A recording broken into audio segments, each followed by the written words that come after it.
அவர் எப்பதான் சொல்லல. முதலமைச்சர் பார்த்து தான் சொல்றாரே ஒழிஞ்சு, முதலமைச்சரா தான் சொல்றாரு. பழம்பெருந்திய கூட்டணி, பழம்பெருந்திய கூட்டணி. அதுல அங்க வைக்கிற காங்கிரஸ் கட்சியே என்ன சொல்லுது? எங்க ஆட்சியில் பங்கு வேணும், ஆட்சி அதிகாரத்தில் பங்கு வேணும், கூடுதல் சீட்டு வேணும்ன்றாங்க.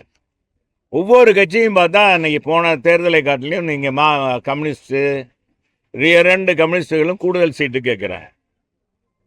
அவங்க ஆட்சியில பங்கு கேட்கல. ஆனா நம்ம வைகோ, புரட்சி புயல் வைகோ, அவர் பார்த்தீங்களா, அவர் தான் இந்த நாட்டில் அரசியலே ஊழல் ஆட்சியை ஒழிக்கணும், கருணாநிதி குடும்ப அரசியலை ஒழிக்கணும். என்ன தெரியும் இவருக்கு, ஸ்டாலினுக்கு என்ன தெரியும் அப்படின்னு சொன்னால், அவரே என்ன சொல்லிட்டார், கூட்டணியில் நாங்கள் மந்திரி சபையிலாம் இடம் கேட்க மாட்டோம் அப்படின்றார். கூடுதல் சீட்டு கேட்போம்ட்டாங்க. ஆக எல்லாரும் கூடுதல் சீட்டு கேட்கறதுல இருக்காங்க. கமலா நம்ம டார்ச் லைட், உங்களுக்கு ஞாபகம் இருக்கா? டார்ச் லைட் யாருக்காச்சும் டார்ச் லைட் இருக்கா? ஞாபகம் இருக்கா? டிவியெல்லாம் உடைச்சார். இப்போ ஒருத்தர் புதுசாக வந்திருக்காரு, அவர் பெறப்பட்டிருக்காரு. இவர் ஏற்கனவே சொல்லி டிவி உடைச்சார். ஊழலை ஒழிப்பேன், ஊழல் அரசியலை ஒழிப்பேன், வாரிசு அரசியலை ஒழிப்பேன்னு வந்தவர் தான் கமலஹாசன். நம்ம உலகநாயகங்க. நான் அவரை தான் சொல்கிறேன், உலகநாயகனை தான் சொல்கிறேன். அந்த உலகநாயகம் டிவி மதுரையில் தான் டிவியெல்லாம் உடைச்சார். பம்மாருந்தவங்க தான் பார்க்குறவெல்லாம் அசந்து போயிட்டாங்க.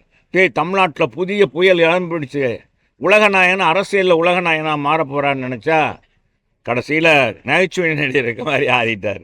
இப்போ அங்கே போய் சேர்ந்துக்கிட்டு அவரும் 15 சீட்டு கேட்குறாரு.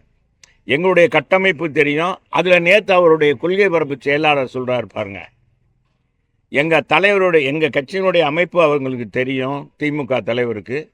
எங்கள் தலைவருடைய பிரச்சாரம் அதை தான் மெயின். அந்த முகத்தை தான் காமிங்க. நடிகர்ன்ற முகத்தை வச்சு ஏமாத்திடலாம், மக்களை ஏமாத்திடலான்னு எல்லா பேரும் அதே சினிமா நடிகர் பூரா அந்த மாதிரி பிறப்பிட்டாங்க. அப்பா பிறப்பிட்டாங்க, இந்த மாதிரி கிளப்பிட்டாங்க.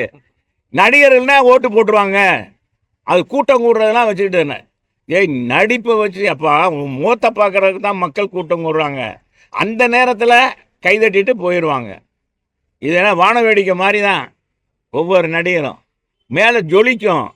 ஜொலிக்கிறதுனால அது நிரந்தர வெளிச்சம் கிடைக்குமா? நிரந்தர வெளிச்சம் கொடுக்கக்கூடியது அரசியல் இயக்கங்கள், அது கட்டமைப்பு வேணும். அண்ணா திராவிட முன்னேற்ற கழகம் எங்கள் தலைவர் புரட்சி தலைவர்னா அவர் மாதிரி ஒரு படத்தில் எவனாச்சும் அந்த மாதிரி படம் மினிமம் கேரண்டி எம்ஜிஆர் எல்லாரும் சொல்லுவாங்க, மினிமம் கேரண்டி எம்ஜிஆர்னு சொல்லுவாங்க.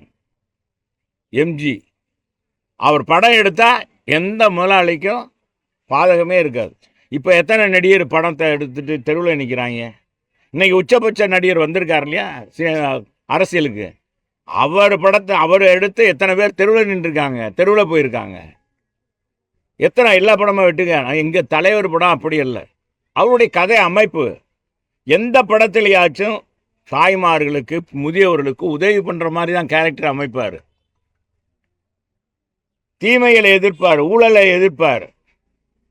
அப்படிப்பட்ட அவர் திரைப்பட நடிகர். அவர் சினிமாவுக்கு வந்தார். படிப்படியாக 52லேருந்து அரசியல் இயக்கத்தில் உழைத்து சினிமா சாட்சியை பிடித்தான்னா எல்லா பேரும் நாங்கள் அவராக ஆயிடுவோம் அப்படின்னு சொல்லி நினச்சி வந்தீங்கன்னா இங்கே இருக்கிறது அப்புறம் கடைசியில் காணாமல் தான் போக முடியும். எல்லா நடிகரும் காணாமல் போயிட்டாங்க. கமலஹாசன் ஏற்கனவே காணாமல் போயிட்டு இப்போ போய் இதை ஒரு சீட்டை வாங்கிட்டு இப்போதைக்கு 15 ஃபில்டப் கொடுத்துருக்காங்க. அதெல்லாம் உங்களுக்கு சீட்டு இல்லை, நீங்கள் பேசாமல் இது பண்ணுங்க, இல்லைன்னா உங்கள் படம்லாம் தயாரிக்க முடியாதுன்னா முடிஞ்சிருவார். அதுவும் தெரியல. பாஜக கூட்டணியில் அதிமுக அடிமையாக இருக்கிறது ஒண்ணு. ஊழல் கட்சி அதோட கூட்டணியை வைக்க மாட்டோம் அந்த கட்சி எல்லாம் அப்படின்னு சொல்றாரு. அதை எப்படி எடுத்துக்கிறீங்க?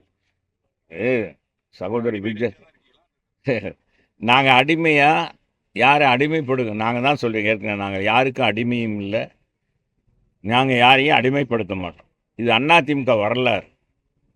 எங்கள் புரட்சி தமிழர் எடப்பாடியார் பொறுத்த அளவுக்கு எங்கள் புரட்சி தலைவர் எப்படியோ, புரட்சி தலைவர் அம்மா எப்படியோ, அவங்க 8 அடி பாஞ்சா அவர் 16 அடி பாய்கிறார்.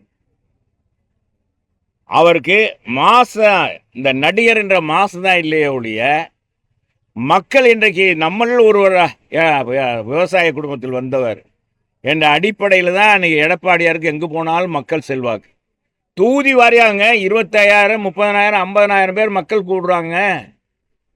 விவசாயிகள் பூரா நம்மளுடைய சகோதரன்டா அப்படின்றாங்க. பெண்கள் எல்லாம் நமக்காக உதவி பண்ணவர்டா அப்படின்றாங்க. மாணவர்கள்லாம் ஆல் பாஸ் போட்ட கதாநாயகன்டா நம்ம புரட்சி தமிழர் எடப்பாடியார். 7.5 விழுக்காடு கொடுத்தவர் அப்படின்னு எல்லாரும் பாராட்டுறாங்க. நாங்கள் போய் அடிமைன்னு சொன்னால் இவர் சொல்லி என்ன செய்ய? இவர் இப்போ தான் வந்திருக்கார். இவர் அடிமைன்னா இவர் பேசாமல் நான் சொல்கிறேன். இப்போ சிபிஐ விசாரணைக்கு கூப்பிட்டாங்கல்ல, 2 தடவை கூப்பிட்டாங்க. எங்க வீராப்பா அவர் இருந்திருக்க வந்து தானே, படம் தானேயா, இதுக்கு தானே 41 பேர் இறந்தது, நான் வர முடியாது இங்கே வந்து காங்க அப்படின்னு சொல்லி கேட்டிருக்க வேண்டியதானே.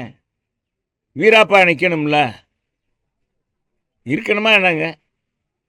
அதே மாதிரி பார்த்தீங்கன்னா இவருடைய சூரப்புலி தனத்தை இவர் எங்களை சொன்னதுனால சொல்கிறேன். ஏதோ அரசியலில் வர்றாரு, புது முகம் மறட்டும் அப்படின்னு நாங்கள்லாம் நினச்சோம். நான்லாம் நினச்சேன், உண்மையில் நான் அவரை வரவேற்றிருக்கேன். யார் நம்ம அவரை இது பண்ணோமோ எங்கள் காதவே கடிச்சா நாங்கள் சும்மா இருப்போமா? 41 இறந்தவங்க, 41 பேர் இறந்து போட்டாங்க. எங்கேயாச்சும் வரலாறு இருக்கா? இவருக்குன்னு அவ்வளோ பெரிய கூட்டமா? லட்சக்கணக்கான மக்கள் கூடுறாங்க.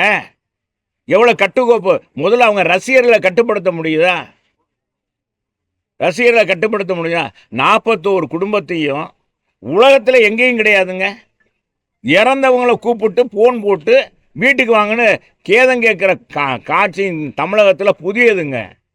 இதுதான் இந்த விஜய் செஞ்ச புதிய திட்டம். அதனால் புதிய என்ன சொல்லலாங்க? அது மோசமான கலாச்சாரம். அது மோசமான கலாச்சாரம், அது வேறங்க. அதுக்கு பேர் என்ன சொன்னால் ஒரு புதிய கான்செப்டை கொண்டு வந்துட்டார். இதெல்லாம் இறந்தவங்களை அவரை பார்க்கணுன்னு வந்து குழந்தைகள், பிஞ்சு குழந்தைகள், பெண்கள் இறந்துருக்காங்க. அவங்க குடும்பத்துக்கு போய் ஆறுதல் சொல்ல முடியல. அரசியல் இயக்கம் தொடங்கிவிட்டு நீ அறையிலே உட்காந்து அரசியல் பண்ணினா என்ன? கூட்டத்துக்கு உன் இமேஜை வச்சுட்டு அப்படியே போய் மக்களை பார்த்து ஓட்டை வாங்கிடலான்னு நினைக்கிறீங்க. எவனோ ஒருத்தன் சொல்லியிருக்கா, அவருக்கு அரசியல் ஆலோசனை சொல்லியிருக்கான்.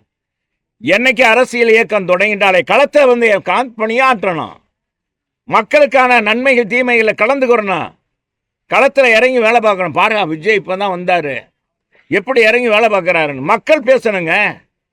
சும்மா நடிகர்கள் ரசிகர்கள் கைதட்டுற வச்சுக்கிட்டு எல்லாத்தையும் இழிவாக பேசுகிறது சரியில்லை. இன்னொன்று கேள்வி கேட்டீங்க, தம்பி கேட்டாருங்க, நம்ம முதலமைச்சர் கூட்டணியை பற்றி சொன்னார்.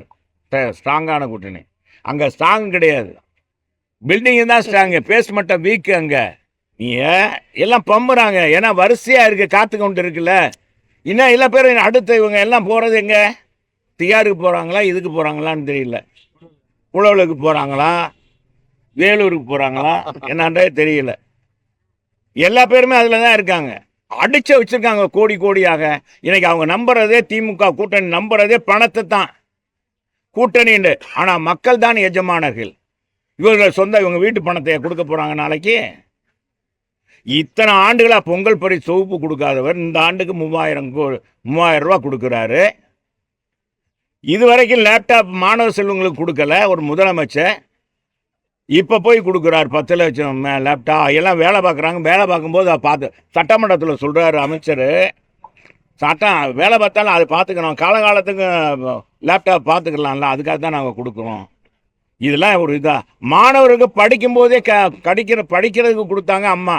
அதனால தான் உயர்கல்வி சேர்க்கையில் தமிழ்நாடு அகில இந்திய அளவில் போட்டி போட்டு முன்னிடத்தில் இருந்தது. இந்திய அளவு சராசரி உயர்கல்வி சேர்க்கை 38%, 52%. இன்றைக்கி 48% குறைஞ்சி போச்சே திமுக ஆட்சியில். நீங்கள் ரோல்டு மாடல்ன்றீங்களே, திராவிட மாடல்ன்றீங்க, இந்தியாவுக்கே முதன்மையானதுன்றீங்க. இன்றைக்கி கடன் வாங்குறதான முதன்மையான மாநிலமாக தமிழ்நாடு மாற்றிருக்கீங்க. என்ன திட்டம் கொடுத்துருக்கீங்க? புரட்சிகரமான திட்டம் கொடுத்தீங்களா? எங்கள் அம்மா விலையில் அரிசி கொடுத்தாங்களே ஏழைபாளைகளுக்கு, நீ என்ன கொடுத்துருக்க? உன் ஆட்சியில் ஏதாவது செஞ்ச? 1000 ரூபா கொடுத்த தாலிக்கு தங்கத்தை. இன்றைக்கி ஒரு பவுன் தங்கம் எவ்வளவுங்க? 1,10,000 ரூபா ஆகிப்போச்சு ஒரு பவுன். நாளுக்கு நாள் ஏறிட்டு இருக்கு. இன்றைக்கி பிள்ளைகளுக்கு தங்கத்தை வாங்கி போட முடியுமா? தங்கன்னு பேர் தான் வைக்க முடியும். 13 லட்சம் குடும்பங்களுக்கு கொடுத்தவர் எங்கள் அம்மா.